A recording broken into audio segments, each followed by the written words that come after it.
Naptown Tuner here with another video on my KTM dirt bike. It's a 300cc, two-stroke, street legal, supermoto dirt bike. I can put the dirt bike wheels back on it.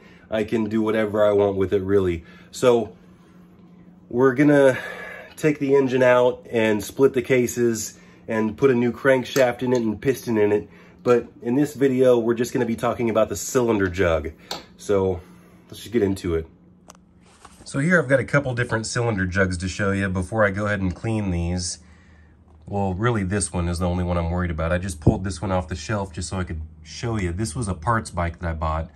This is a KTM 125 SX, I believe. And this is my 300cc cylinder jug. Now, there's definitely cross hatches in that jug and everything looks perfect. But I don't necessarily know if it's supposed to look like that. Someone might have done a hone job and actually worn off the nikasil coating in this one. Now I'm aware of that coating, so I don't want to go overboard, but I do want to try to clean up the grooves.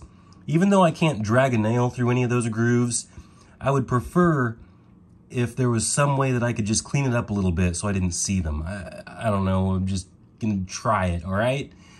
A lot of people just throw it back together and it doesn't make any difference, but I want to try it, okay? So this one right here, someone did a porting job. Let's compare the ports here. You can tell that this is stock. It's never been quote unquote ported. Now let's look in these sides here. You see how someone ran a rotary grinder all through here, all down in those holes. They made this edge sharper, they made this edge sharper, and they took material out right here to try to give more volume for, you know, but, you know, I'm not sold on that. I think that these bikes are engineered so well that there's not really any room for too much improvement unless you're changing the carburetor, maybe changing the cylinder head. I don't really hear too many people talking about porting, but maybe you can teach me something in the comments.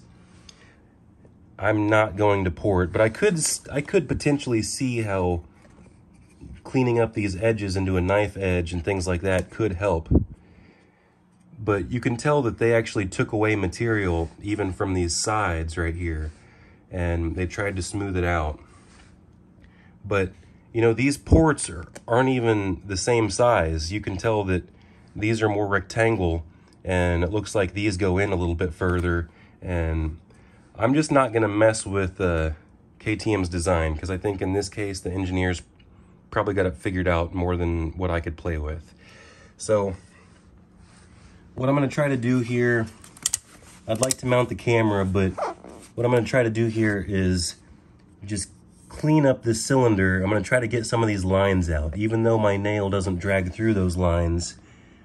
What I've got is red Scotch-Brite, and I already started to spray it a little bit. I got some PB Blaster, and I'm going to lubricate my pad here liberally.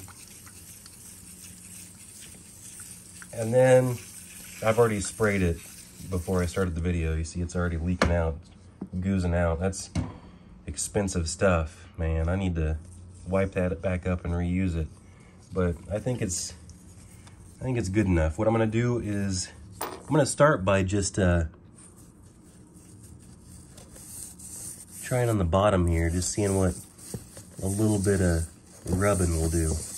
Any kind of circle action right here with my thumb, just to see what will happen. I'm barely pressing on it.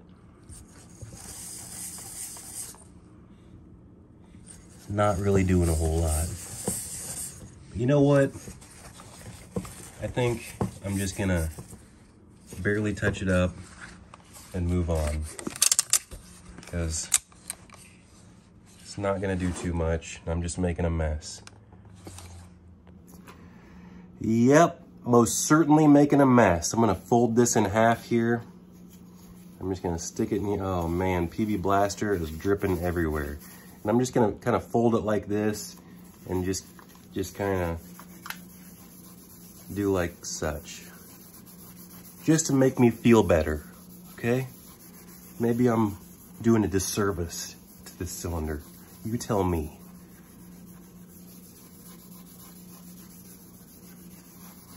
All right, now I'm gonna flip it over like this, so I keep it as even as possible. Remember, this red Scotch-Brite is oiled up and it's not very abrasive at all. I'm gonna flip it this way and you can see, maybe not.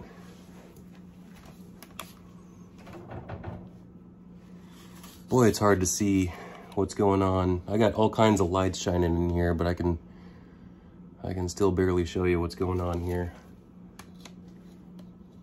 Especially with that oil in the cylinder, but there's still some visible lines in that cylinder.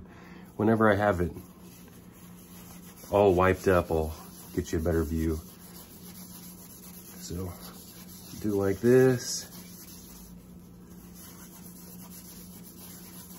Flip it this way.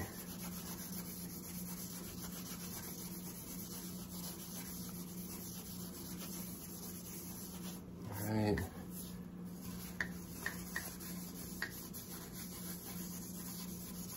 PB Blaster is getting everywhere in my kitchen.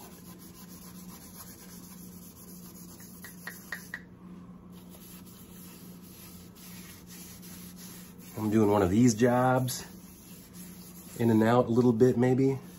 I'm almost finished. And I have no idea what I'm doing.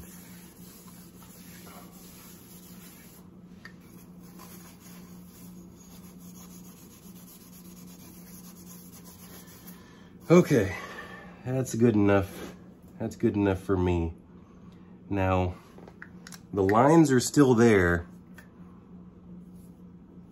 The lines are still there, but everything's just a hair more smooth, I think.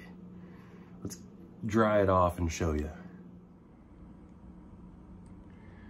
So this is what it looks like when it's done. It was a lot more difficult for me to see those crosshatches. Now there's still lines, but I can see the visible crosshatches now.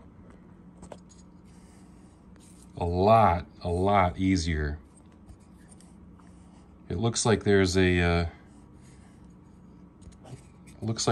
cutoff point right there where the piston stops. Maybe that's where the rings stop.